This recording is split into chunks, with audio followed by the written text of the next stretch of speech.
Oi Brasil, eu e Valentim estamos aqui para avisar que a entrevista de hoje é muito hot. Teremos muita coisa pink, teremos muito gloss. Estamos falando de quem, Valentim? Da musa dos chihuahuas, a rainha, a icônica Paris Hilton. Paris Hilton tá lançando um documentário no YouTube falando sobre as verdadeiras facetas dela, falando da realidade dela, de como ela teve que inventar uma personagem, ou seja, esse mundo todo cor-de-rosa que ela inventou, que na verdade era para acobertar a timidez dela. E ela conta isso agora na entrevista, conta no documentário do YouTube e fala também sobre vários episódios dela no Brasil, como quando ela veio atacar de DJ e foi duramente criticada. Então assiste aí o nosso papo da equipe do gloss.com com Paris Hilton. Vamos, Valentim, assistir? Vamos. Enquanto isso eu vou passar aqui o negócio.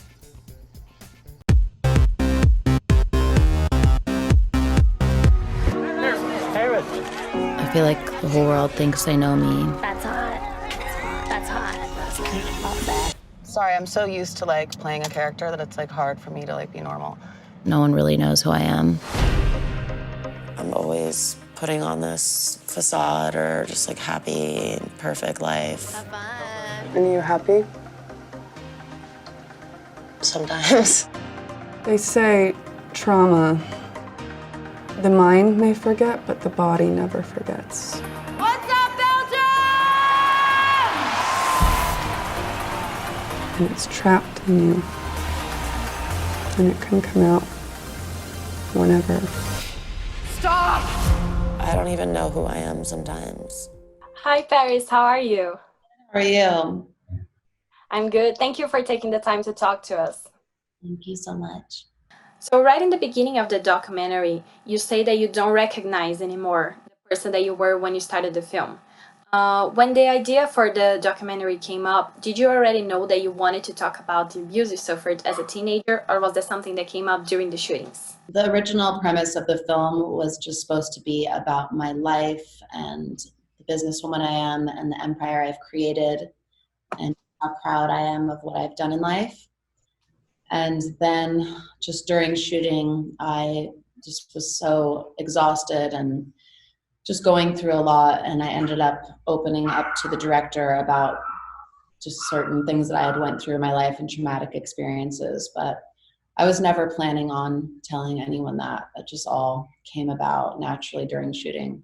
So do you think that revisiting these moments of bullying and mental and physical abuse during your time at Provo Canyon School was a healing process for you?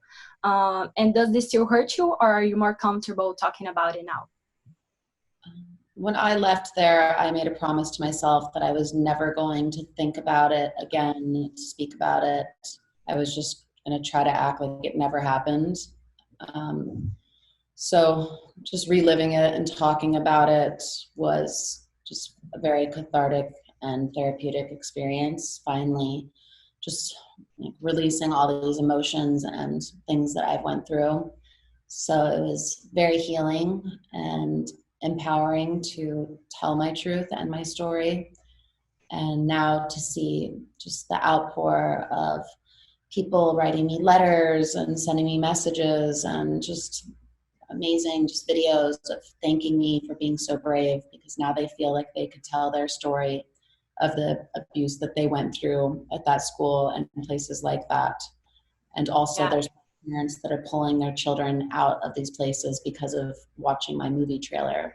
So I'm very just grateful for that. Yeah, and you were really brave for sharing that. I really loved the documentary. And also, it brings very important people to help you tell this narrative, like your mom, your sister, and friends like Kim Kardashian. How did you choose who would be a part of it? And how did you feel when you watched the whole film for the first time? I just wanted people a part of it who are a part of my life.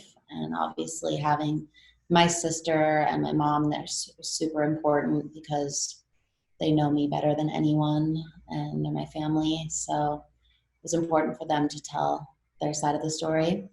And the first time I watched it, it was just a range of emotions. I was crying because it was a lot of emotional and sad parts, but then happy because there's so many fun parts and just exciting parts. So this movie basically has everything in it. I'm also very nervous, and I wanted them to cut out a lot of the parts from the movie, but we didn't. We kept everything in. So it's as real as possible. Nice. And also in the film, other students from Provo realize that they've been on abusive relationships after the traumas they suffered by the school. And you realize you've been through the same yourself, with at least 5 relationships where you were physically aggressed. What was the hardest situation you've been through? And at what point did you realize something was wrong? I feel that because I went through such traumatic experiences that I didn't know what real love was, and I was just letting the wrong men into my life, and I didn't really understand what it was until recently. And yeah, just I feel like if I never went to those schools, I never would have let those type of people into my life. But I just... And did you realize that when you were talking about with the other girls about that, or did you realize it before?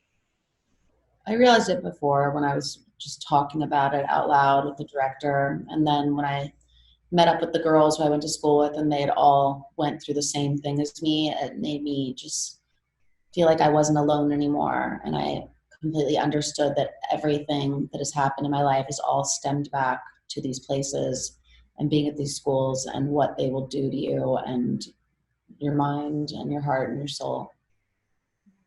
And also, I think it was really interesting how that horrible scenes at Tomorrowland with that guy you were dating were placed right before the scene where you talk about your abusive relationships. I think it's important to show that abusive relationships include a lot more than physical aggressions. Do you see that too? And do you think the film can help people see that? Yes, definitely. And I hope that it will make other people feel comfortable to have the courage to stick up for themselves. And I thought that that was a very powerful scene, because it was the first time in my life where I actually just put my foot down and stood up for myself and just said no more. So yeah, that was a powerful moment. And I hope other women and men who are going through the same thing can feel empowered to stick up for themselves too, because no one should ever be treated that way. Yeah, totally. I agree. It was really powerful when I watched it too. But now I have to talk about Brazil, because it appeared on the documentary as the first big show in your career as a DJ. And at the time, you suffered a lot of critics, and that specific picture shown in the film made everything even worse. How did you deal with that at the time, and were you sad on the next day?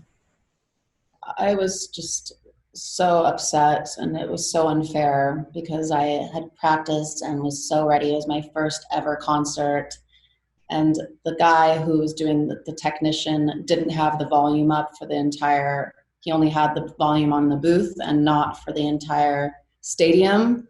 So he literally came up for 1 second and just pressed the main volume, and that one picture they took went all around the world viral, and they said that he was up there the whole time DJing, when the man was literally there for maybe half a second. So it just was just so hurtful that after all the work I put into it, that just 1 stupid second, people would make up this whole story.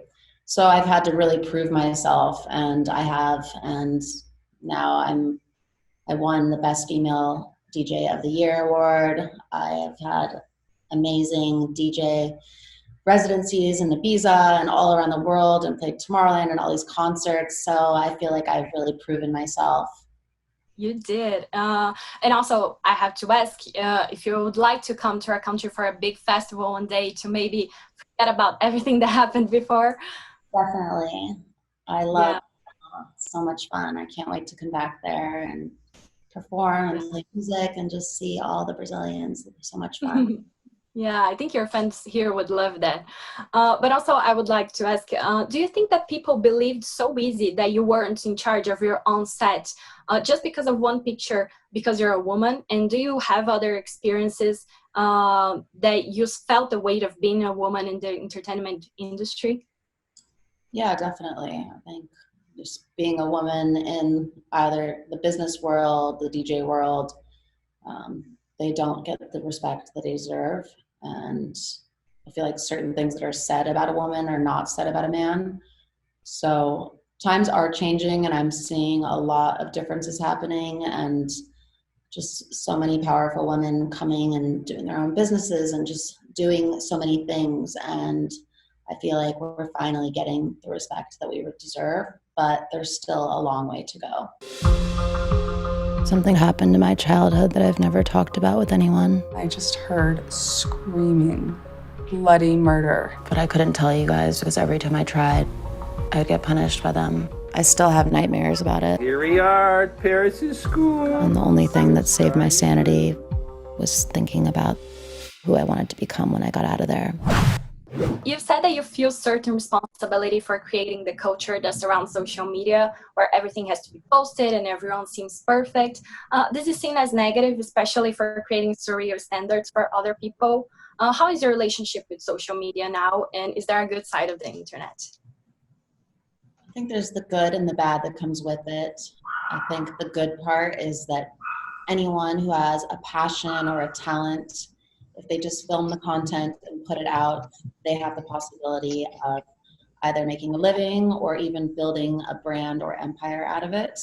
So I think that's incredible with technology that we could do that. And then the bad side is just this obsession with being perfect and caring so much about what others think of you. And just, I can't imagine being a teenage girl and having the pressures of this and how many followers you have and likes and just mean people writing comments that hurt your feelings. I think that's just too much. You just see so much depression and suicide that is happening from that. So that's the bad part of it. Yeah, and your relationship with the social media now? I have a great relationship with it. I'm on all the platforms. I love being able to be in contact with all of my fans around the world and get to see them. And it just, for any business, it's so important for a brand to really pay attention to all of your platforms because it's the future of advertising. Yeah. So just to finish, well, in the film you say you created a persona, a character that you put up in front of the public. Why and when did you create that? And do you still and why do you still want to be her in front of the public? Because you said you don't want to get rid of her in the end of the documentary, right? I just feel that I created this character because I went through these traumatic experiences, and in order just to not even think about it, I decided to invent this perfect Barbie doll life. And then from there, when I got the simple life, they told me to play the character. So I had to continue doing that season after season for the show. And then it just became easy because I've always been a very naturally shy person. So being that character was kind of like hiding behind it, and I wouldn't really have to show who I was. Yeah. And what did you learn from her? Yeah, it was just easy just to kind of be this cartoon character. So even when people would say mean things or try to hurt my feelings, I would just think, well, I'm just doing this and I'm acting. So they're not really talking about me. They're talking about this fake character that I created. So it was just kind of like this shelter for me to feel safe. Yeah, good. Paris, thank you so much for talking to us. And I really loved your documentary. Good luck with everything with it. And goodbye. Thank you. Thank you. Just created this brand and this persona and this character, and I've been stuck with her ever since.